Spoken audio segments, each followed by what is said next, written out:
As he began to unravel his secret, one he'd guarded with every fiber of his being, it hit me. All these years, all those moments, I had been blind. My heart ached with the realization of how much he meant to me, and how foolish I had been not to recognize it sooner. The weight of regret pressed heavily on my chest. "Dean, I faltered. I never realized." His fingers tightened around mine, offering solace. "Sometimes," he whispered, "we don't see what's in front of us until the right moment arrives." I leaned in, the scent of his cologne enveloping me, the world narrowing to just us two. I would give anything to turn back time, to see clearly from the start. But in that instant, one thing was certain. I was irrevocably in love with Dean. My name is Elle, and this is my story. I'd never been one to believe in fate, destiny, or any kind of predetermined paths. Life, in my view, was a series of choices, each one leading to another in an endless cycle. It was during a summer trip to New Orleans with college friends. We had stumbled upon an old hidden shop, the kind that smelled of incense and mystery. It was run by an elderly woman named Madame Laveau, who claimed to be a descendant of the famous voodoo queen of the same name. "You," she pointed at me, her long, bony finger adorned with several rings. "You have a question in your heart." Intrigued, and partially to entertain my friends, I sat down opposite her. She spread out a deck of tarot cards and began flipping them one by one.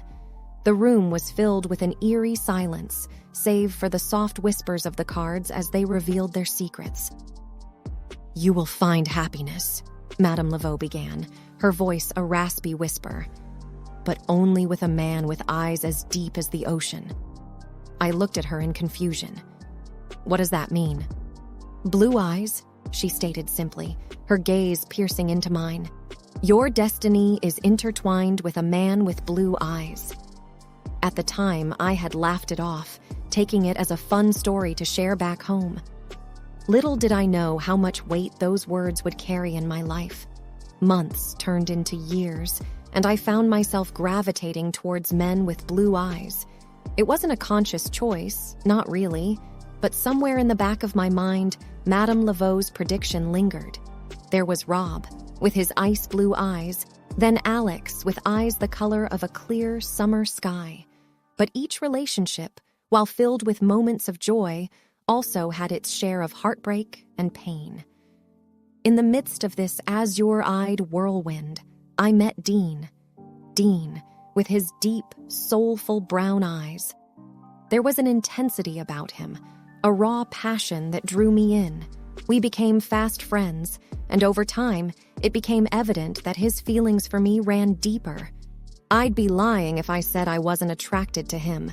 There were moments, fleeting and rare, when I'd get lost in his gaze, feeling a warmth and connection I hadn't felt with anyone else.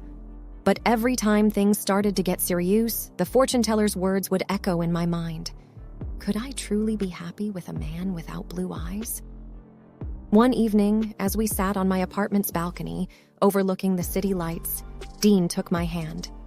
"Elle," he began, his voice shaky, "I love you." The weight of those words, the emotion behind them, made my heart race. I wanted to say it back, to let myself be loved and to love in return. But the memory of the prophecy held me back. "Dean," I began, tears forming in my eyes, "I care about you deeply, but I can't be with you." He looked at me, confusion evident in his eyes.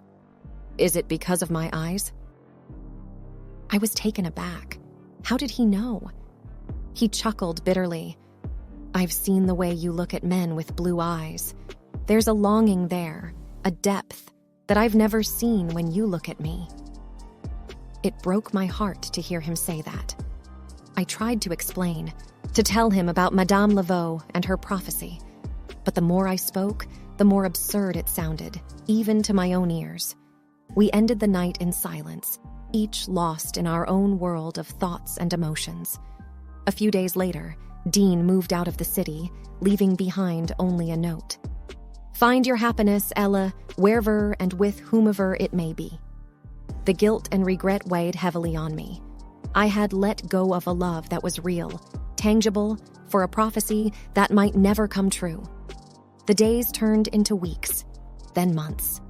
I dated a few more blue-eyed men, but my heart wasn't in it. The magic, the connection I'd once felt, seemed to have disappeared. One evening, as I sat alone in my apartment, I pulled out the tarot cards I'd bought on a whim from Madame Laveau's shop.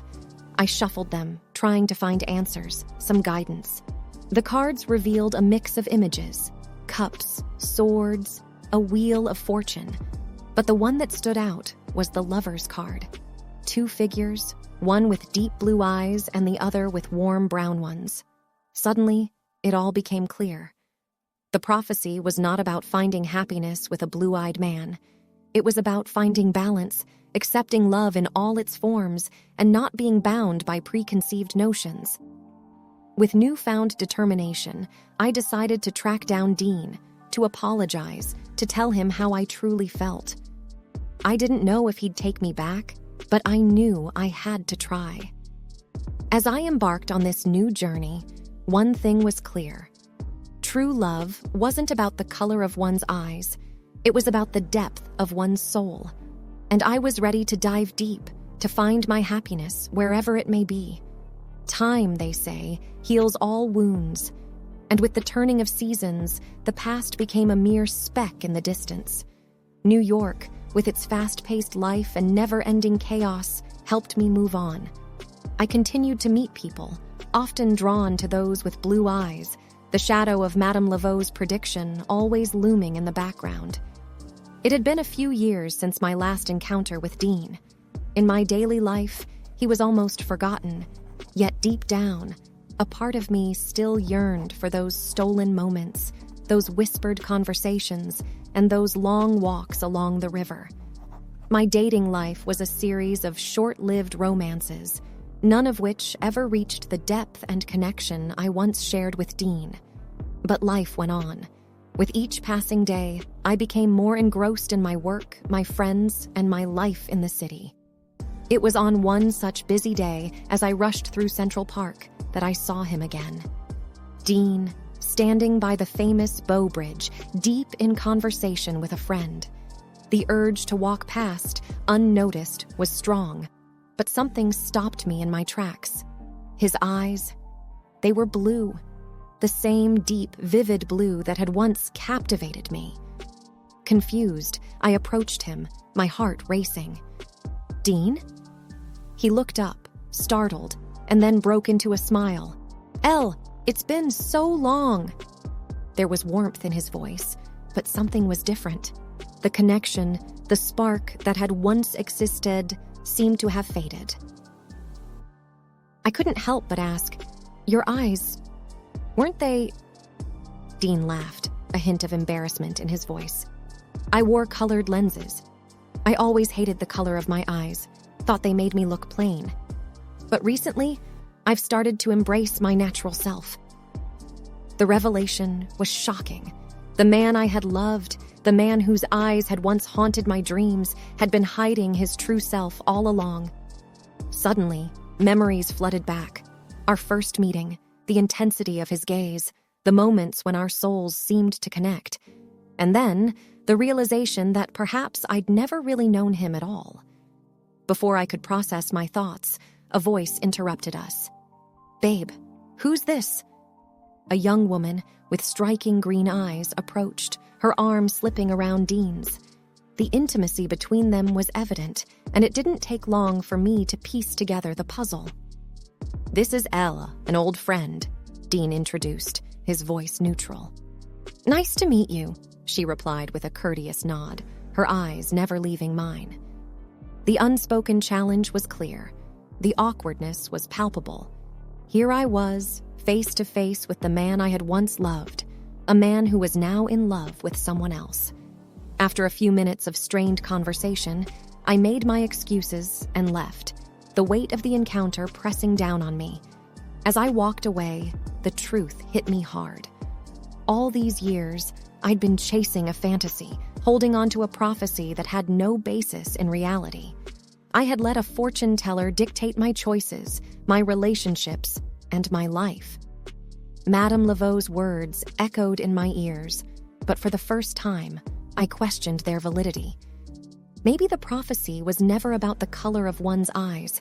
Maybe it was about seeing beyond the superficial, about finding someone who truly understood and connected with my soul.